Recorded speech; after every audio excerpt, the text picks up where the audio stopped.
ನಮಸ್ಕಾರ. ಸುವರ್ಣ ನ್ಯೂಸ್ 24/7 ಈ ವಿಶೇಷ ಕಾರ್ಯಕ್ರಮಕ್ಕೆ ತಮಗೆಲ್ಲ ಆದರದ ಸ್ವಾಗತ. ನಾನು ರಂಗನಾಥ್ ಭಾರದ್ವಾಜ್. ಕಷ್ಟ ಕಾರ್ಪಣ್ಯಗಳಿಲ್ಲದಂತಹ ಮನುಷ್ಯ ಏನಾದರೂ ಇರಲಿಕ್ಕೆ ಸಾಧ್ಯನಾ? ಖಂಡಿತ ಇಲ್ಲ. ಕಷ್ಟಗಳು ಬಂದಾಗ, ನಷ್ಟಗಳನ್ನು ಅನುಭವಿಸಿದಾಗ, ಮಾನಸಿಕವಾಗಿ ಕ್ಷೋಭೆ ಎದುರಾದಾಗ ನಾವು ಯಾರ ಮೊರೆ ಹೋಗ್ತೀವಿ? ಒಂದು ದೇವರ ಮೊರೆ ಹೋಗ್ತೀವಿ, ಇಲ್ಲಾಂದರೆ ದೇವರ ಪ್ರತಿನಿಧಿಗಳಾಗಿರುವಂಥ ಈ ಮಠಾಧೀಶರುಗಳು ಅಥವಾ ಸನ್ಯಾಸಿಗಳ ಮೊರೆ ಹೋಗ್ತೀವಿ. ನಮಗೇನಾದರೂ ಒಂದಷ್ಟು ಜೀವನದಲ್ಲಿ ಶಾಂತಿ ನೆಮ್ಮದಿ ಸಿಗಲಿಕ್ಕೆ ಸಾಧ್ಯನಾ? ಆ ಶಾಂತಿ ನೆಮ್ಮದಿಯನ್ನು ಹುಡುಕುವಂಥ ಒಂದು ಪ್ರಯತ್ನವನ್ನು ಮಾಡ್ತೀವಿ.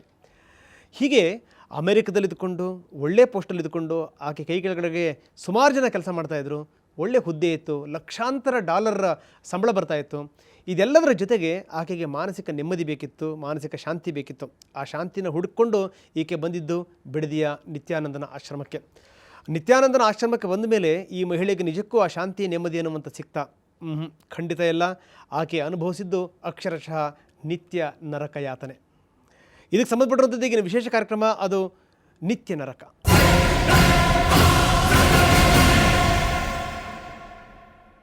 ಕೇವಲ ಇದು ಈಕೆ ಒಬ್ಬಳ ಕಥೆಯಲ್ಲ, ಎಲ್ಲರ ಕಥೆ. ಅಂದರೆ ಆಶ್ರಮದಲ್ಲಿ ಕೆಲವರು ಬಾಯಿ ಬಿಡ್ತಾರೆ, ಇನ್ನು ಕೆಲವರು ಬಾಯಿ ಬಿಡಲ್ಲ, ಇನ್ನು ಕೆಲವರು ಬೇರೆ ಮಾರ್ಗ ಇಲ್ಲದೇ ಆವುಡುಗಚ್ಚಿಕೊಂಡು ಎಲ್ಲದನ್ನು ಕೂಡ ಅನುಭವಿಸ್ತಾ ಇದ್ದಾರೆ. ಒಂದಲ್ಲ ಒಂದು ದಿವಸ ನಮಗೆ ಇದರಿಂದ ಮುಕ್ತಿ ಬರಬಹುದು ಅಂತ ಕಾಯ್ತಾ ಇದ್ದಾರೆ. ಬನ್ನಿ ಹಾಗಾದರೆ ಆರತಿಯ ಕಥೆ ಏನು ಕೇಳೋಣ. ಇದರ ಬಗ್ಗೆ ಮಾತಾಡಲಿಕ್ಕೆ ಸ್ವತಃ ನಮ್ಮ ಜೊತೆಗಿದ್ದಾರೆ ಆರತಿ ರಾವ್. ಆದರೆ ಆರತಿ ರಾವ್ ಅವರ ಹೆಸರು ಚಾರ್ಜ್ ಶೀಟಲ್ಲಿರುವಂಥದ್ದು ಅಮಲಾ ಅಂತ, ಅಂದರೆ ಬೇಕು ಅಂತಲೇ ಹೆಸರನ್ನು ಬದಲಾಯಿಸಿರುವಂಥದ್ದು ಅಂತ ಅಮಲಾ. ಆರತಿ ರಾವ್ ಈಗ ನಮ್ಮ ಜೊತೆಗಿದ್ದಾರೆ. ಆರತಿ, ಕಾರ್ಯಕ್ರಮಕ್ಕೆ ತಮಗೆ ಸ್ವಾಗತ. ನಮಸ್ಕಾರ. ನಿಮ್ಮ ಬಗ್ಗೆ ನೀವು ಏನು ಹೇಳ್ತೀರಿ? ನಾನು ಹುಟ್ಟಿದ್ದು ಬೆಳೆದಿದ್ದು ಭಾಳ ಒಂದು ಟ್ರೆಡಿಷ್ನಲ್ ಫ್ಯಾಮ್ಲಿನಲ್ಲಿ. Sir, if you excuse me, ನಾನು ಈ ಥರ ಮಾತಾಡೋದು I will be more comfortable. ಯಾಕೆಂದರೆ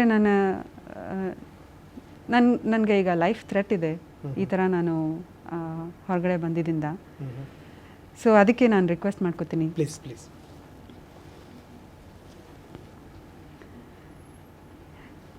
ನಾನು ಬೆಳೆದಿದ್ದು ಚೆನ್ನೈನಲ್ಲಿ.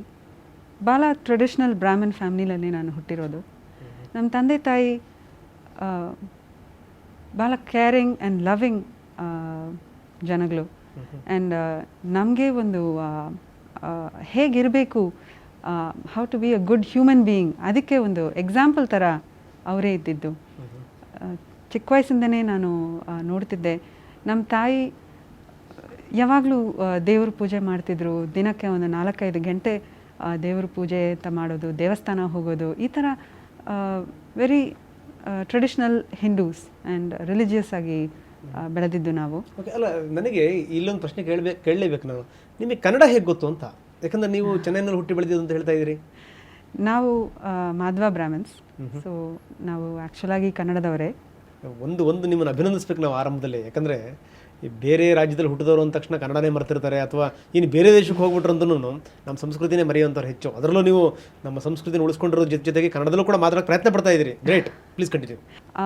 ನಮಗೆ ಬರ್ತ್ಡೇ ಅಥವಾ ಅವ್ರದ್ದು ಆ್ಯನಿವರ್ಸರಿ ಅಂದರೆ ದೇವಸ್ಥಾನಕ್ಕೆ ಹೋಗಿ ಪೂಜೆ ಮಾಡೋದು ಒಂದು ಪಕ್ಕ, ಬಟ್ ಬ್ಲೈಂಡ್ ಚಿಲ್ಡ್ರನ್ಗೆ ಆ್ಯಂಡ್ ಆರ್ಫನ್ಸ್ ಇರೋ ಸ್ಕೂಲಿಗೆ ಹೋಗಿ ಅವ್ರಿಗೂ ಅನ್ನದಾನ ಮಾಡ್ತಿದ್ರು.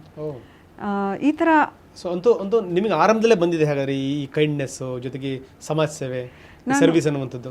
S, definitely. ನಾನು ಚಿಕ್ಕ ವಯಸ್ಸಿಂದಾನೇ ಇದೆಲ್ಲ ನಾನು ನೋಡಿ ಬೆಳೆದಿದ್ದರಿಂದ ನನಗೂ ಭಾಳ ಸಮಾಜ ಸೇವೆ ಮಾಡಬೇಕು ಅಂತ ಭಾಳ ಡೀಪ್ ಇಂಟ್ರೆಸ್ಟ್. ಅಮೆರಿಕಕ್ಕೆ ಹೋಗಿದ್ದೆ ಯಾವಾಗ ತಾವು?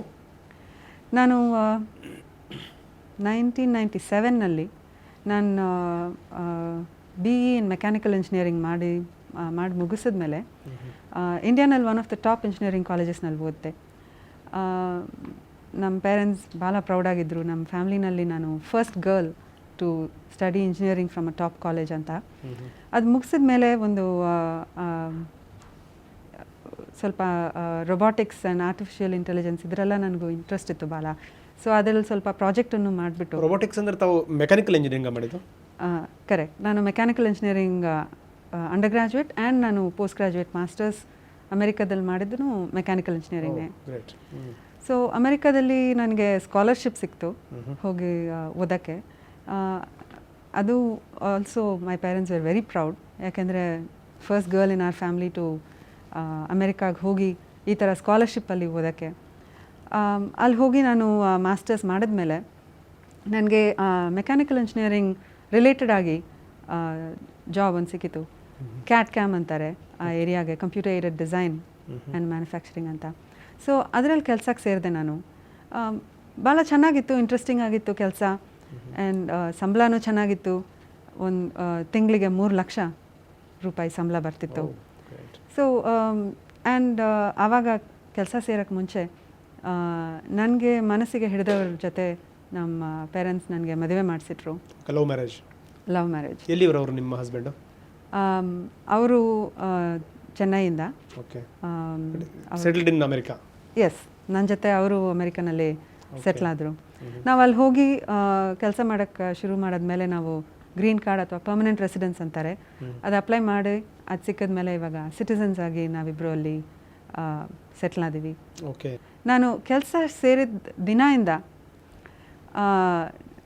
ಈ ಸಮಾಜ ಸೇವೆ ನನಗೆ ಇಂಟ್ರೆಸ್ಟ್ ಅಂತ ಹೇಳಿದ್ನಲ್ಲ, ಅದನ್ನ ಬಗ್ಗೆ ನಾನು ಏನಾರು ಮಾಡಲೇಬೇಕು ಅಂತ ಇಮ್ಮಿಡಿಯೇಟ್ಲಿ ನಾನು ಫಸ್ಟ್ ಸ್ಯಾಲರಿಯಿಂದಾನೇ ನಾನು ಆಫ್ರಿಕಾನಲ್ಲಿ ಏಡ್ಸ್ ಬಂದು ಸತ್ತೋದವ್ರ ಮಕ್ಕಳು ಇರ್ತಾರಲ್ಲ, ಅವ್ರಿಗೆ ಏಡ್ಸ್ ಆರ್ಫನ್ಸ್ ಅಂತಾರೆ, ಆ ಮಕ್ಕಳಿಗೆ ಎಜುಕೇಷನ್ಗೆ ನಾವೇನಾರು ಮಾಡಬೇಕು ಅಂತ ನಾನು ರೂಪಾಯಿ ಕಳಿಸ್ತಿದ್ದೆ ತಿಂಗಳು. ಸೇವ್ ದ ಚಿಲ್ಡ್ರನ್ ಅಂತ ಒಂದು ಆರ್ಗನೈಸೇಷನ್. ನನ್ನ ಹಸ್ಬೆಂಡಿಗೂ ಈ ಥರ ಸಮಾಜ ಸೇವೆಯಲ್ಲಿ ಭಾಳ ಇಂಟ್ರೆಸ್ಟು. ಅವರು ನನ್ನ ಜೊತೆ ಸೇರಿಕೊಂಡು ಮಕ್ಕಳ ಎಜುಕೇಷನ್ಗೆ ನಾವೇನಾರು ಮಾಡಲೇಬೇಕು ಅಂತ ಹಿ ವಾಸ್ ಆಲ್ಸೋ ಕಾಂಟ್ರಿಬ್ಯೂಟಿಂಗ್. ಎಷ್ಟು ದೂರ ನಮಗೆ ಇದರಲ್ಲಿ ಇಂಟ್ರೆಸ್ಟ್ ಇತ್ತು ಅಂದರೆ, ನಾವು ಮಕ್ಕಳು ಹಡ್ಕೊಳ್ಳೋದನ್ನು ನಾವು ಪೋಸ್ಟ್ಪೋನ್ ಮಾಡಿಬಿಟ್ವಿ. ನಮ್ಮ ಟೈಮ್, ನಮ್ಮ ಎನರ್ಜಿ, ನಮ್ಮ ರಿಸೋರ್ಸ್ ಇದೆಲ್ಲ ನಾವು ಮಕ್ಕಳು ಇವಾಗ ಹಡ್ಕೊಂಡ್ರೆ ಇದರಲ್ಲಿ ಡೈವರ್ಟ್ ಆಗಿಬಿಡುತ್ತೆ. ಒಂದು ಸ್ವಲ್ಪ ವರ್ಷ ನಾವು ಪೋಸ್ಟ್ಪೋನ್ ಮಾಡೋಣ, ನಮ್ಮಿಂದ ಮುಡಿದದ್ದು ಬೇರೆಯವರಿಗೆ ಮಾಡೋಣ ಅಂತ ಮಾಡ್ತಿದ್ವಿ. ಇಲ್ಲಿ ತನಕ ನಿಮ್ಮ ವೃತ್ತಿ ಬಗ್ಗೆ ಹೇಳಿದ್ರಿ, ನಿಮ್ಮ ಕನಸುಗಳು ಏನಿತ್ತು, ನಿಮ್ಮ ಕನವರಿಕೆಗಳೇನಿತ್ತು, ಅದ್ರ ಬಗ್ಗೆ ನಾನು ಇನ್ನಷ್ಟು ನಿಮ್ಮ ಜೊತೆಗೆ ಮಾತಾಡ್ತೀನಿ, ಇನ್ನಷ್ಟು ಆರತಿ ಅವ್ರ ಜೊತೆಗೆ ಮಾತಾಡೋಣ. ಸೊ ಇಷ್ಟೊಂದು ಕನಸುಗಳು, ಇಷ್ಟೊಂದು ಹಂಬಲಗಳಿದ್ದಂಥ ಒಬ್ಬ ಮಹಿಳೆ ಯಾವ ರೀತಿ ಈ ನಿತ್ಯಾನಂದ ಆಶ್ರಮಕ್ಕೆ ಬಂದರು, ನಿತ್ಯಾನಂದನ ಶಿಷ್ಯ ಆದರು, ಹೇಗದು ನೋಡೋಣ. ಅದಕ್ಕಿಂತ ಮೊದಲು ಒಂದು ಪುಟ್ಟ ವಿರಾಮ.